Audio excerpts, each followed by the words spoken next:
Welcome to LinkedIn Live, which is crazy because my guest Sergio, he and I were having some wonderful food.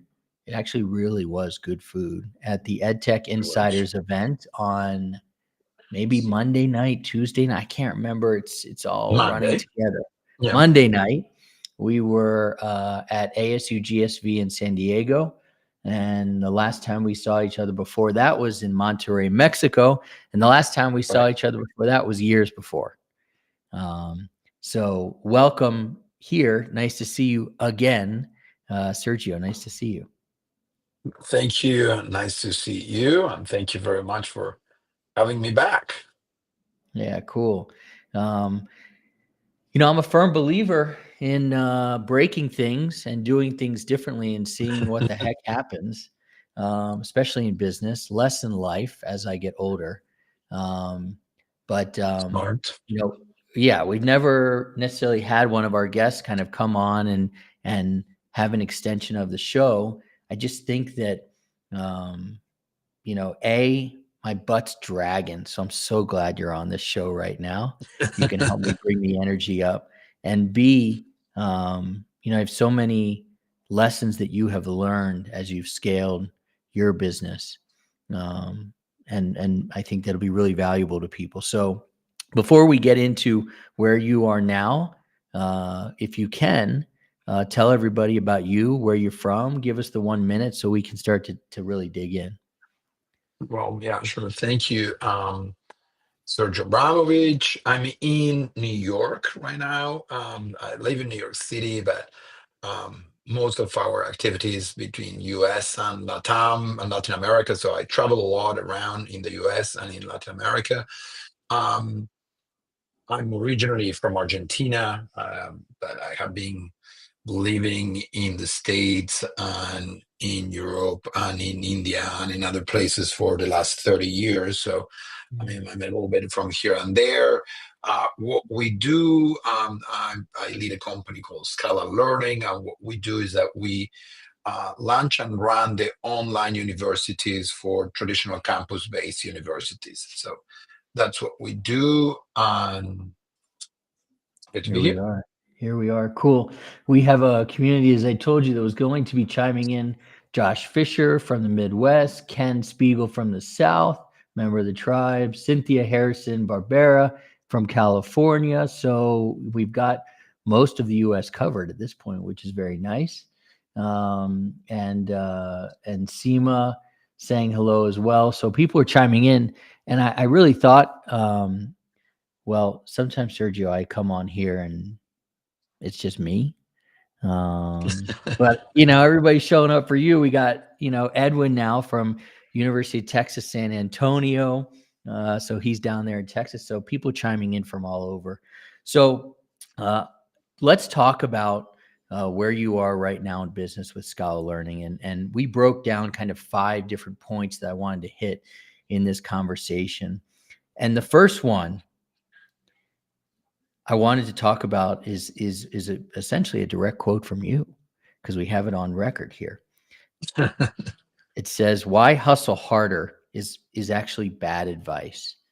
And what would you do instead? And what would you tell my entrepreneurs that have joined here uh, to do instead of hustling harder?" Yeah, I think again, and I think as an opening for our conversation, uh, first of all, I would say um, e- each one of us will have our businesses, our lines, our divisions, or what we are doing, and everybody gives advice, and I think that you always have to take it with grain of salt. There's a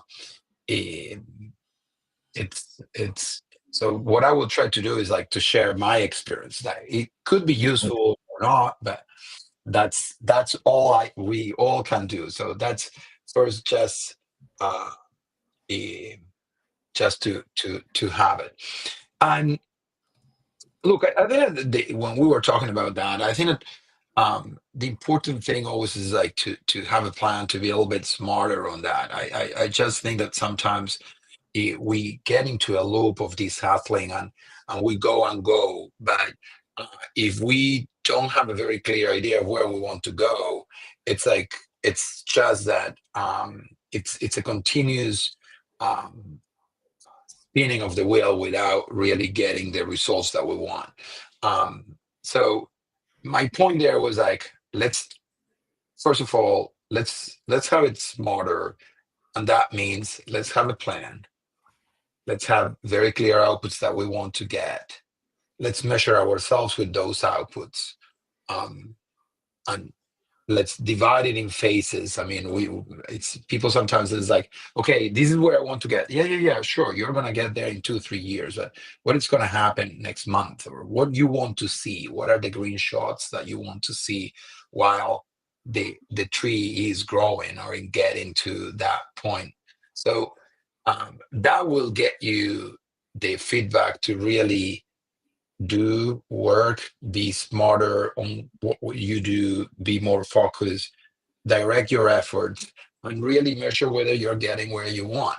And that was a little bit of the point of like um, just not go, and that super hustle that I think that it doesn't really work all the time, but we all do it. I mean, particularly Mhm. founders, that's because it's the passion, because that's how we see it.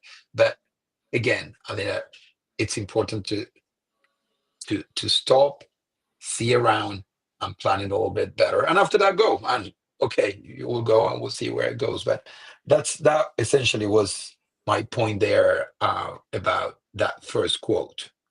Totally. And obviously the you practice what you preach here in terms of going, and that sometimes we might make mistakes.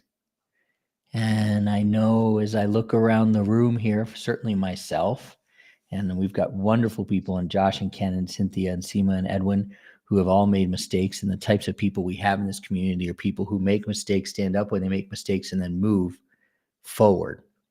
So, can you talk about mistakes that you've made? And I know that you have one that you reference, and explain how you moved past it. So look, I mean, I then like it's you're saying like we make some. It's every day. I mean, I think that I used to. I don't know if I told you about my great grandmother always used to say is like, sorry for I screw up today. I'm sorry because I will do it again tomorrow. I mean, it's like Mhm. hopefully for something different, Yeah, yeah. um, but it's unavoidable. That's what is going to happen. First, second, I have to confess to you that I'm not great. I mean, it hurts when I'm wrong and when I make Mhm. mistakes. I mean, there's people that actually are really very good and they move. Um, I'm not. I'm not. It has been. I have to work on that, and the work that I have done is like try to get into that.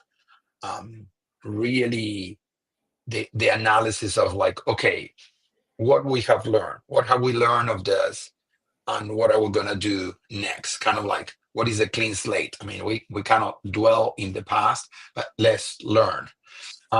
That's something that again I'm saying it has been a lot of personal work because that was not my DNA. My DNA was more like, oh, I it was a mistake and this is bad. So the work that I have done, and I'm still working on that, is like trying to say, okay, let's try to channel that energy into something um, um, really useful.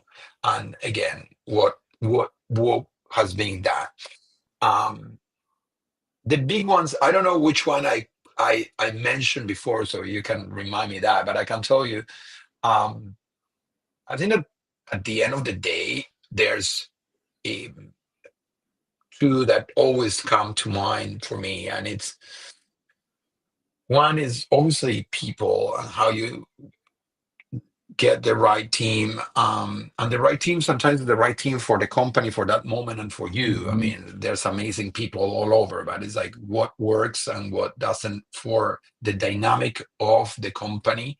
And I think that I hadn't that has been a mistake that I have made, um, sometimes bringing people to the team that were not they were amazing, but the dynamic was not good, and actually Mm. they end up being disruptive. Mm. Um, and, and I think that internal promotions sometimes are like much better if you can do it, and I that's something that I didn't do too much before. Um, the other one I think that's like it's really, and again I because I'm very passionate about what I do. Sometimes I want to do too much, and so this is something that I struggle with, and my team helped me with a lot.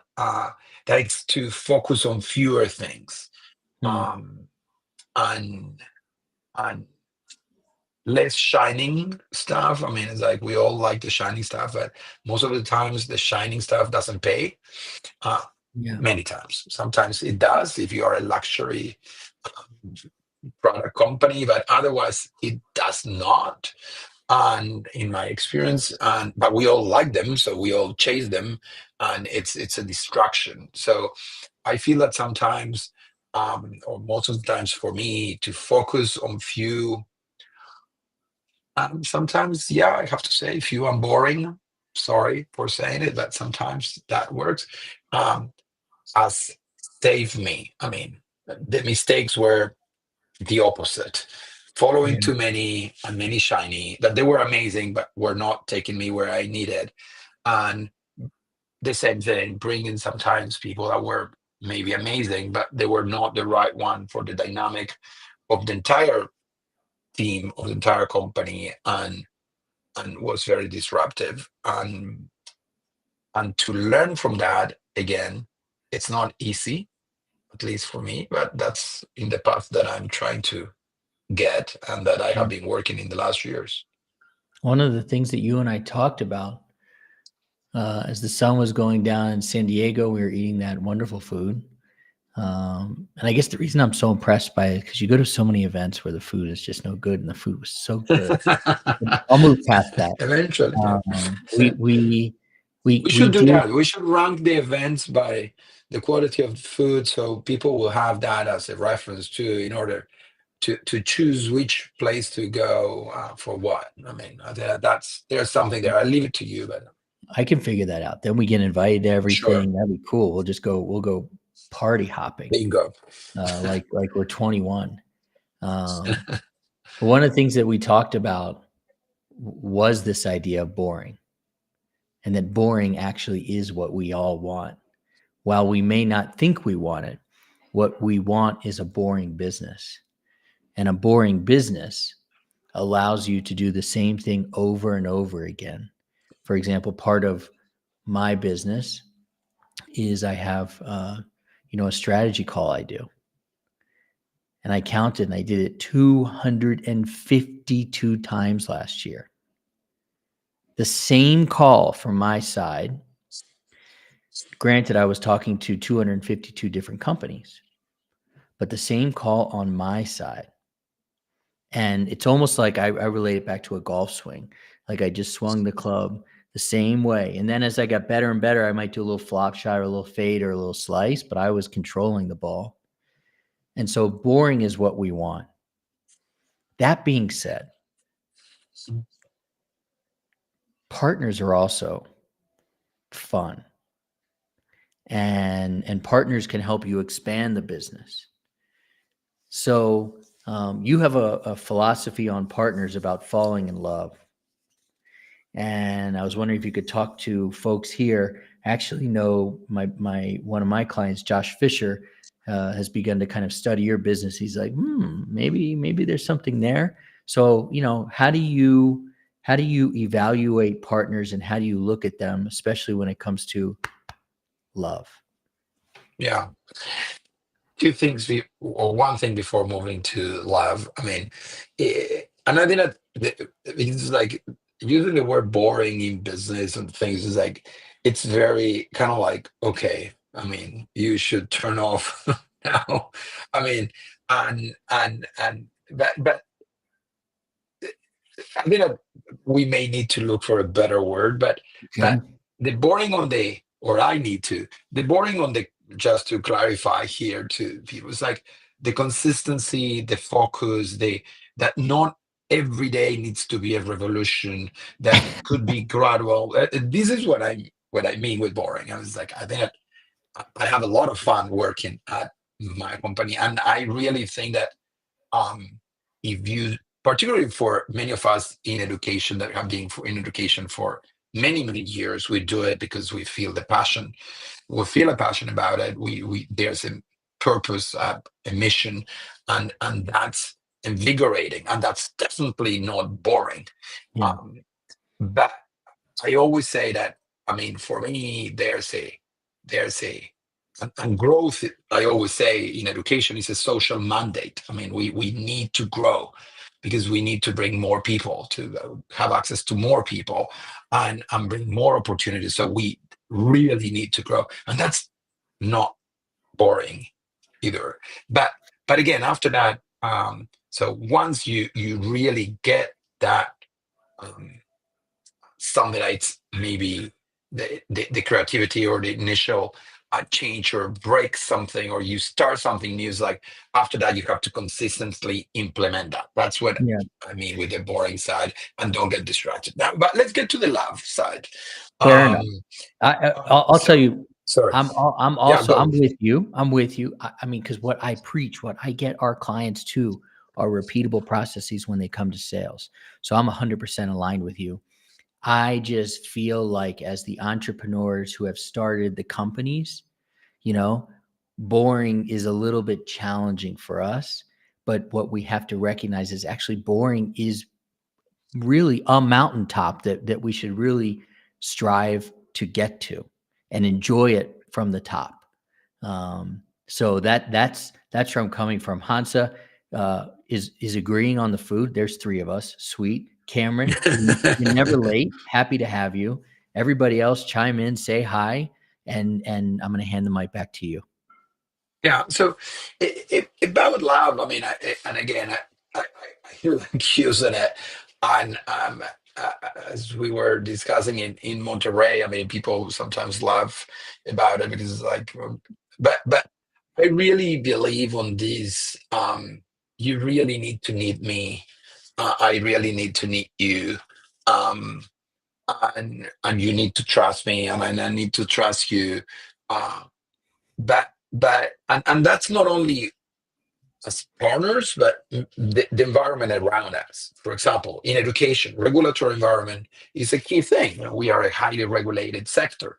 Um, so if I'm in a place where the regulatory environment is very harsh and I cannot really do what I need to do, I just have to say this is great, but I cannot work here. I mean, there's no love for me or for a company Mhm. like mine. I mean, and I will have to look for the right market where I could do that. You know, um, so that's the first point. I mean, it's like kind of like you have to be very clear, saying like, uh, is really, do you really want? Not only that you need me. I mean, the need me.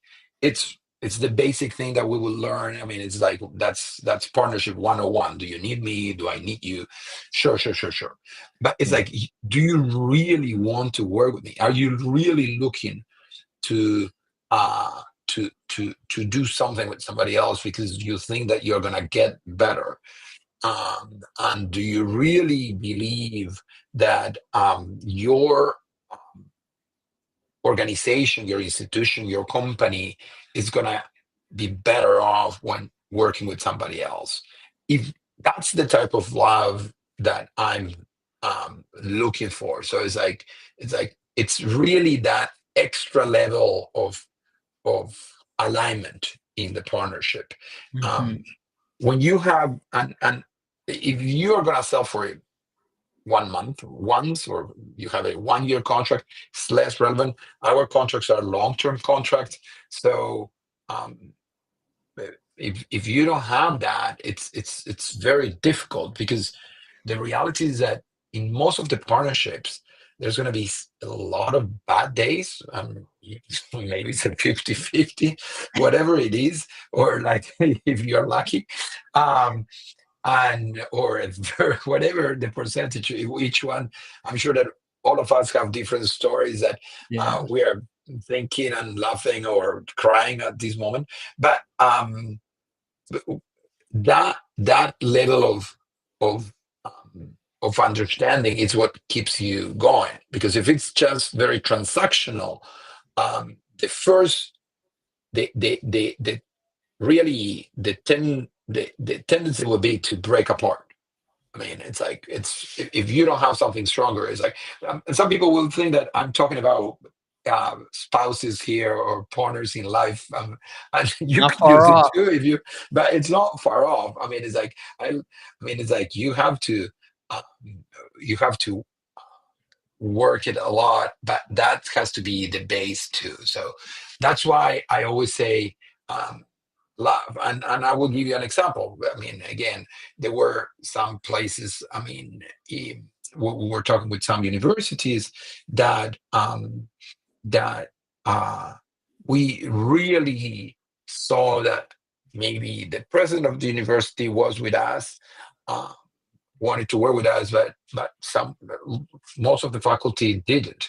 And of course, there's a part that you are like, okay, I think that I can gain you over, and you work on that, but there's a moment too where you realize that no, this is never going to happen here. Um, and my advice on that is like, then move on. I mean, because it's like there's nothing you can do Right. um, if that doesn't exist. So sorry, I went a little bit on the personal side, but I think that many of the partnerships with companies are similar than It's true. partnerships with other people. It has to feel that way. We talk about this idea, especially week one of the Ed Sales Elevation Experience. I'm going to put up real quickly a QR code here. We talk about the Ed Sales Elevation Experience. In it, we talk about really finding this idea of frictionless relationships with your partners. Again, they have to want you as much as you want them.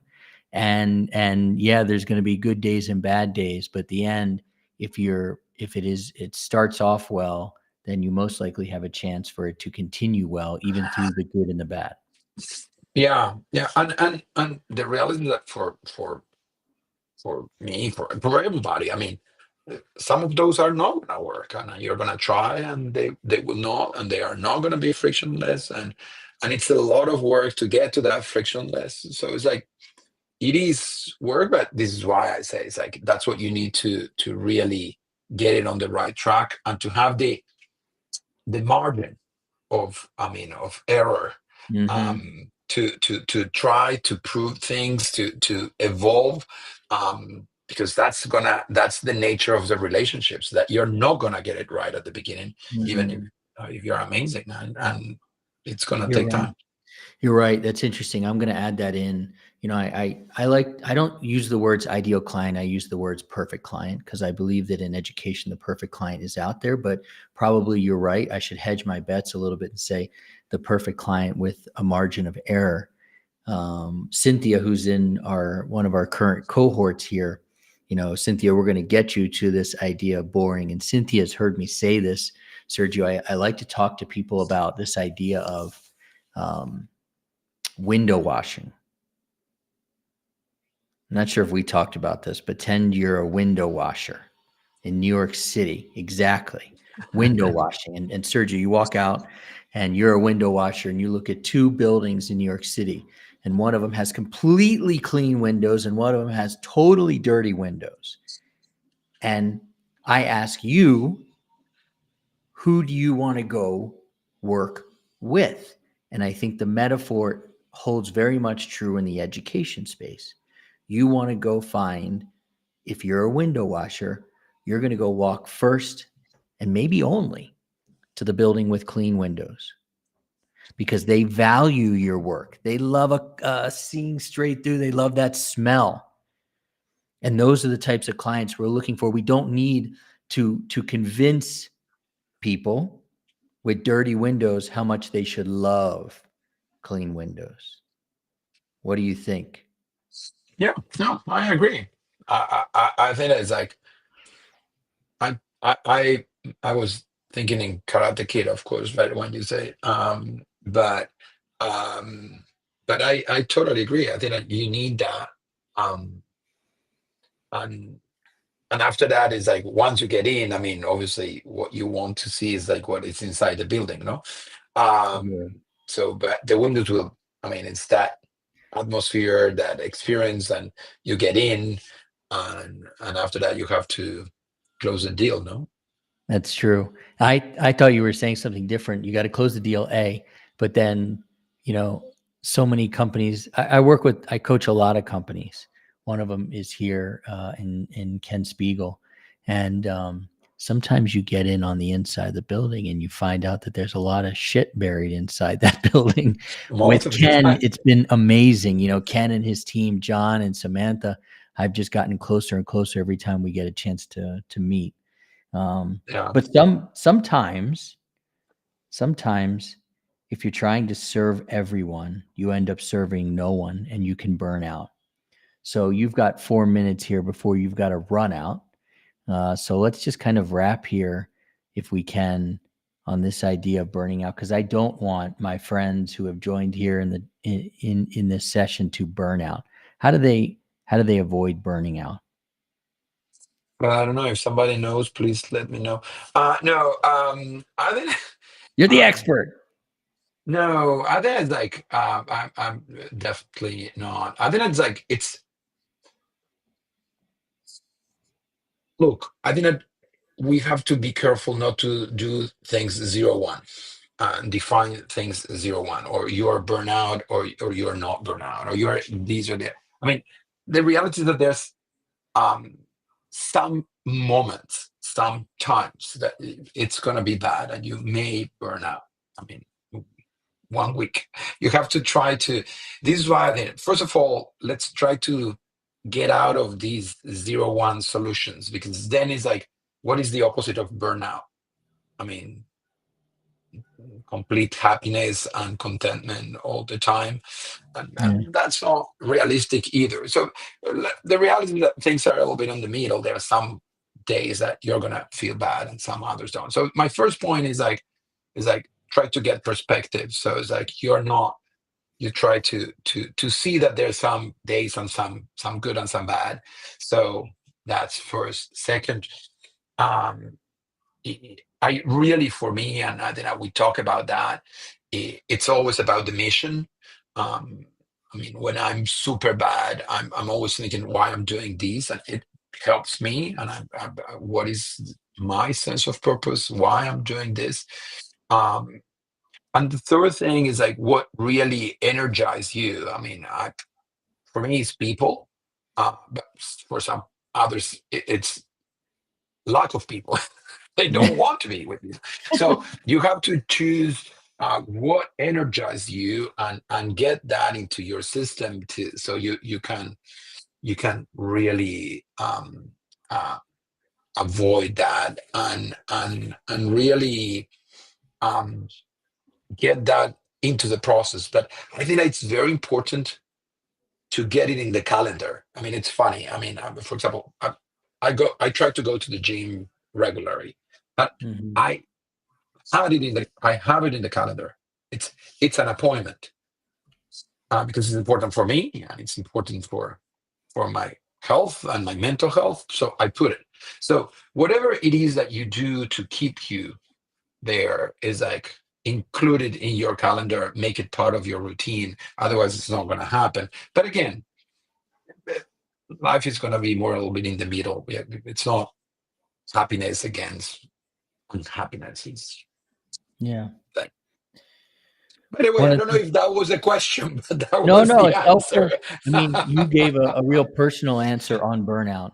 And I think that's really helpful because when I, again, look around this room, especially the people I know really well, we all have a tendency to think 0 and 1, and and you gave us a place to play in the middle. Um, so I've put the links to your show on Apple and Spotify, and also a blog post. The blog post, we went deep on it. There was a lot of stuff that you really shared that I think people can go deep on. And one of the things that you also talked about, and then I'll let you go here, is it's just about not about connections, it's about caring. And you and I have known each other for many years, and probably if we started to do some Jewish geography back in Argentina, you could probably connect with my wife as well. So that's how many years we might have known each other. Um, and we have Yeah. forged a connection here that we both care about each other. And I'm really grateful. I look forward to the next time that I get to see you. I appreciate you taking the time for No, doing this. You're it's busy. it's always a pleasure, and on that point of caring, I I I I I'm a big believer of that. I think that it's like the same thing. This is why, I mean, again, I mean, I use the word love or things like, I think that you need that level of real caring and care to be able to have something that is stable. Again, you could do everything in a very transactional way, and for many people it works, and it works amazing. I believe on that extra one, because I think that there's you can build something bigger and for more Mhm. people when you put that extra, um if you believe on it, and I do. Well, So let me thank you tell very you how much much for saying it. I'll tell you how much I believe in love, and then we can go. Is I have this super friggin' cool Argentina soccer jacket with a big ass collar. And I told my wife, I'm like, I'm gonna wear this. He's gonna love it. She's like, you're not wearing that, man. You're going on TV. Like, no. So next time Next I see time, you, next I'll wear time. it. Yeah, but I decided to be Absolutely. professional on this. So thank you for joining. Really much, really appreciate it always. See you next time I get a chance to see you, maybe in New York in the fall, if not sooner. But thank you for taking the time to do the interview at IFE and then to do this follow up. We've broken our model here, and I think we're going to do it this way going forward. So you've set the bar very high. Thank you. Well, no, thank you very much for having me, and um, always here. So thank you very much, and hope to see you soon. Happy Passover. Happy Passover. Bye bye. Thank you all.